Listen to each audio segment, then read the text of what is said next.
నా పేరు గుళ్ళపల్లి బ్రహ్మాంబ. నేను రిటైర్డ్ టీచర్ని. సూర్యాపేట జిల్లా కోదాడ నుండి నాకు బోధకాలు వెరికోస్ ప్రాబ్లం ఉండటం వలన డాక్టర్ మేడా నరేంద్రనాథ్ గారి దగ్గరికి రావటం జరిగింది. సారు సూచనల మేరకు నేను మొత్తము టెస్టులు చేయించుకోగా వెరికోస్ వెయిన్స్ ఉందని నాకు చెప్పారు. అది చెప్పిన తర్వాత లేజర్ చేయించుకోమన్నారు. నేను జూన్ 24వ తారీఖున లేజర్ చేయించుకోవటం జరిగింది.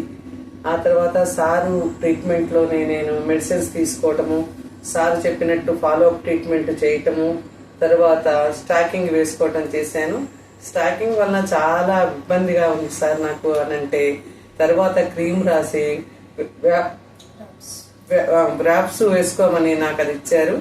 అది ఇచ్చాక నేను ప్రతి ఒక్క రోజు 6:30 గంటలకు వేసుకొని నైట్ 8:30కి నేను అది తీయటం జరిగింది. నా బోధకాలు కానీ నా యొక్క వెరికోస్ కానీ మందులతోనే నాకు ట్రీట్మెంట్ జరిగిపోయింది. నాకు వాపు కూడా తగ్గటము జరిగింది. నేను చాలా సంతోషిస్తున్నాను.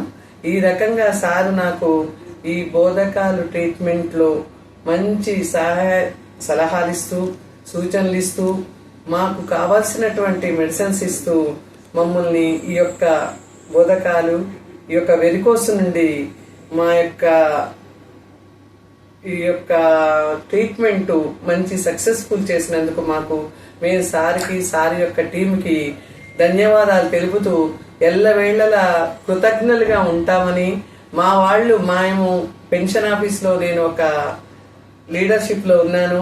మా వాళ్ళకి ఇలాంటిది ఎవరికి ఉన్నా కూడా నేను సార్ దగ్గరికి వెళ్ళమని, సారికి నేను మా యొక్క పెన్షన్స్ వాళ్ళు వస్తే మాత్రము ఎక్కువ టైం తీసుకోకుండా మమ్మల్ని కొంచెం ఎట్లయినా మేము పెన్షన్స్ అంటే 60 ఏళ్ళు దాటిన వాళ్ళమండి, సీనియర్ సిటిజన్స్వి. మేము ఎక్కువసేపు కూర్చోలేము. కొంచెం వాళ్ళని ఈ టైంలో రమ్మనమని చెప్తే వాళ్ళు వస్తారు. వాళ్ళకి చూసి సహాయ సహకారాలు అందిస్తూ మా యొక్క పెన్షనర్స్ అందరికి కూడా మీరు మంచి ట్రీట్మెంట్ అందిస్తూ ఈ బోధకాల విషయంలో మంచి వైద్యాన్ని ఇస్తూ మాకు ఎల్లవేళలా సహాయ సహకారాలు అందించాలని మేము